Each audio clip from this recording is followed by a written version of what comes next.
Original content কিভাবে protect করবে, কেউ যাতে তোমার অরিজিনাল কন্টেন্টটাকে কেউ না নিয়ে যেতে পারে, বা সেই অরিজিনাল কন্টেন্টটাকে স্ক্রিন রেকর্ডিং বা সেই অরিজিনাল কন্টেন্টটা কেউ যাতে সেভ করে তার আইডি থেকে প্রচুর পরিমাণে ভিউ না কামাতে পারে, বা ভিউ কামালেও সেখান থেকে তুমি কিছু না কিছু পাবে, এবং সেই তোমার আইডি থেকে তোমার সেই ভিডিওটা কেউ হয়তো কপি করে নিয়ে গিয়ে তার আইডি থেকে করছে, সেখানে তোমার নোটিফিকেশান আসবে, সেখানে তোমার কোনটা কি করা উচিত সমস্ত ডিটেলস এই ভিডিওতে দেবো। অবশ্যই এই ভিডিওতে আরও কিছু দেবো যে তোমরা প্রোটেক্টটা কিভাবে করবে, এবং প্রোটেক্ট করার পরে যেখানে তোমাদের ইস্যু আসছে, বড় ধরনের যে ইস্যুগুলো আসে, সেই ইস্যুগুলো আসলে কি লিখে সাবমিট করতে হবে, রিপোর্টের প্রবলেমে নয়, তোমাদের কি ধরনের ইস্যু আসলে কি ধরনের লিখে সেখান থেকে সাবমিট করলে সেখান থেকে তোমার সেই ইস্যুটা চলে যাবে, আর তোমার পেজটা একদম ক্লিয়ার থাকবে। কোনো রকম রেস্ট্রিক্টেড বা সাসপেন্ড কখনোই করতে পারবে না ফেসবুক থেকে কোনো রকমভাবে, কারণ একদম পুরো ক্লিয়ার থাকবে তোমার অরিজিনাল কন্টেন্ট। তাহলে তোমার ভয় কিসের? তুমি কোনো রকমভাবে কেউ যদি নিয়েও যায় তোমার পেজ, তুমি কিন্তু রিটার্ন করতে পারবে, তোমার এইগুলো যদি প্রোটেক্ট করা থাকে,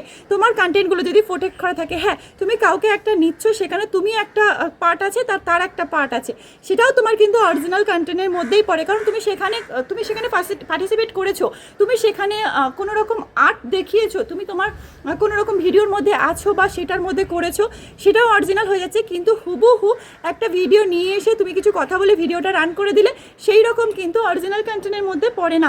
তো সেটাকে তোমার অরিজিনাল কন্টেন্টগুলো কীভাবে প্রোটেক্ট করবে সমস্ত স্ক্রিন রেকর্ডিংয়ের মাধ্যমে দেখিয়ে দিচ্ছি, দেখে নাও। আর কী কী লিখতে হবে অবশ্যই সেভ বা শেয়ার করে রেখে দাও, কারণ এটা কিন্তু তোমার লাগবে।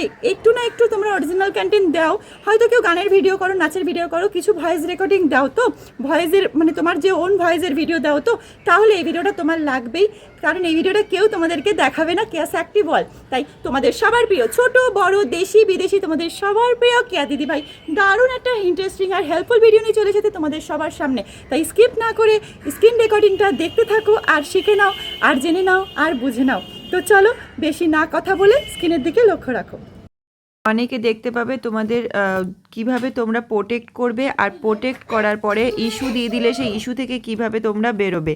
তার জন্য তোমরা এইভাবে ক্লিক করবে, ক্লিক করার পর তোমরা কি করবে, এই যে দেখো, এই যে তোমাদের যে কন্টেন্ট প্রোটেকশান আছে, কন্টেন্ট প্রোটেকশানে গিয়ে ক্লিক করলে, প্লাস অপশানে ক্লিক করলে তোমরা এখানে প্রচুর পরিমাণে তোমাদের ভিডিও থাকবে, সেগুলো প্রোটেক্ট করে নেবে। ঠিক আছে, এখানে নেই বলে দেখাতে পাচ্ছি না। এবার আমার 6টাতে ইস্যু দিয়ে দিয়েছে। ঠিক আছে, যে তারা বলতে চাইছে বা তারা এখান থেকে নিয়ে ইউজ করেছে, এই ভিডিও থেকে নিয়ে অনেকে ইউজ করেছে, ইউজ করার পর তারা বলতে চাইছে ফেসবুক কনফিউজ হয়ে যাচ্ছে এটা অরিজিনালি কার ভিডিও। তো আমি এটা দেখতে পাচ্ছি এটা আমার ভিডিও, অরিজিনালি আমার ভিডিও। তখন আমি কি করব, আমি কিভাবে ওদেরকে জানাবো যে এটা অরিজিনালি? যদি এটা ডিলিট করি তাহলে কিন্তু পুরোপুরি আমার পেজটা ডিমনিটাইজেশন হয়ে যাবে। তার জন্য আমি কি করব সেটা তোমাদেরকে দেখাবো আজকে। আমি আজকে কি করব, এটার জন্য এই ভিডিওটা পুরো মিলিয়নসে গেছে, কিন্তু সেই ভিডিওটা কিন্তু ওরা লোকে বলছে যে তার জন্য আমি এখানে চলে যাব, দেখবে এক্ষুনি আমার ঠিক হয়ে যাবে। এখানে যাব, এখানে যাওয়ার পর আমরা কি করব, ভিউ ডিটেলসে যাব। ভিউ ডিটেলসে যাওয়ার পরে দেখবে আমার এই দেখো ভিডিওটা চলছে, দেখেছো? এই দেখো আমার ভিডিওটা, হ্যাঁ আমি তোমাদের সবার প্রিয়, এই যে আমার ভিডিওটা চলছে। সেখানে কিন্তু এই যে এই অপশানে গিয়ে অ্যাকসেপ্ট করলে হবে না, এই অপশানে গিয়ে ক্লিক করতে হবে। ক্লিক করার পরে এই রকম একটা ইন্টারফেস খুলবে। সেই ইন্টারফেস খোলার পরে এই যে টিক মার্ক করে দিবে, এখানে 2টো টিক মার্ক থাকবে, 3টে টিক মার্ক থাকবে। এখানে একটা মেল অ্যাড করার জায়গা থাকবে, যদি তোমাদের এখানে মেল অ্যাড করার জায়গা থাকে একটা মেল অ্যাড করে দেবে, যেটা তোমাদের ফেসবুকের মেল আছে। তারপর এখানে একটা লেখার জায়গা থাকবে, সেই লেখার জায়গায় গিয়ে এইভাবে লিখতে হবে আই অ্যাম দ্য রাইট ওনার। এইভাবে লেখার পরে সাবমিট করে দিতে হবে। যেই সাবমিট করবেন, সাবমিট করার পরে কিন্তু রিফ্রেশ করব, রিফ্রেশ করার পরে কিন্তু সেটা কিন্তু নিয়েছে, মানে সেটা আউট হয়ে গেছে। দেখতেই পাবো এখন আমরা কটা ইস্যু আছে, আমরা গিয়ে দেখব। 6টা ছিল, এখন দেখব কটা, 5টা হয়ে গেছে। এইভাবে আমরা রাইট ওনারগুলো ঠিক করে নেব। এইভাবে আমরা নর্মালি সমস্ত রাইট ওনারগুলো ঠিক করে নেব। ভিউ ডিটেলসে যাব, তারপরে গিয়ে অ্যাকসেপ্ট করব না, এখানে গিয়ে ক্লিক করব, এটাই গিয়ে ক্লিক করব, তারপরে লিখব আই অ্যাম দ্য রাইট ওনার, তারপর সাবমিট। চলো দেখা যাক এটা চলে গেছে কি না।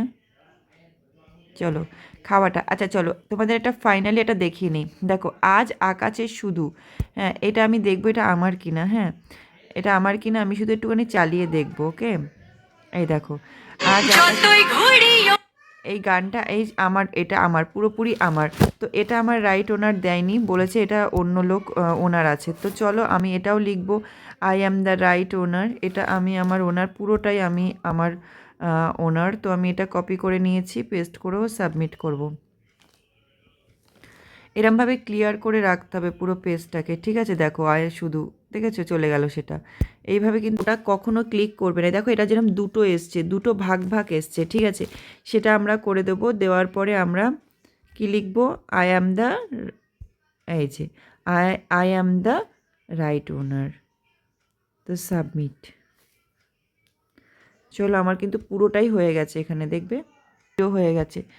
আর তোমাদের এখানে 1 2 3 থাকবে, এবার যদি প্রোটেক্ট না করে থাকো এখানে কিন্তু থাকবে অনেক রকম প্রোটেক্ট করার জন্য, ঠিক আছে? যাদের প্রোটেক্টগুলো আসবে, দেখো এই রকম মানুষেরা কিন্তু প্রচুর পরিমাণে আমার ভিডিওগুলো নিয়েছে। এই যে আমি এই ভিডিওটা নিয়েছি কারণ এই ভিডিওর ফলোয়ার সংখ্যা 156K, ঠিক আছে? এনার ফলোয়ার সংখ্যা, ভিউয়ার্স কত এসছে দেখো, আমার থেকে ডবল ডবল ভিউয়ার্স এসছে আমার যে ভিডিওটা উনি নিয়েছেন, তাই ব্লক করে দিয়েছি, ঠিক আছে? না তা না হলে তোমরা লিঙ্ক প্রোভাইড করতে পারো। এনার কি এগুলো কী করেছি, তোমরা সেইভাবে তোমরা প্রোটেক্ট করে রাখবে তোমাদের অরিজিনাল ভিডিওগুলো, আর তোমাদের ইস্যু আসলে এখান থেকে ইস্যুটাকে ঠিক করে নেবে, ওকে?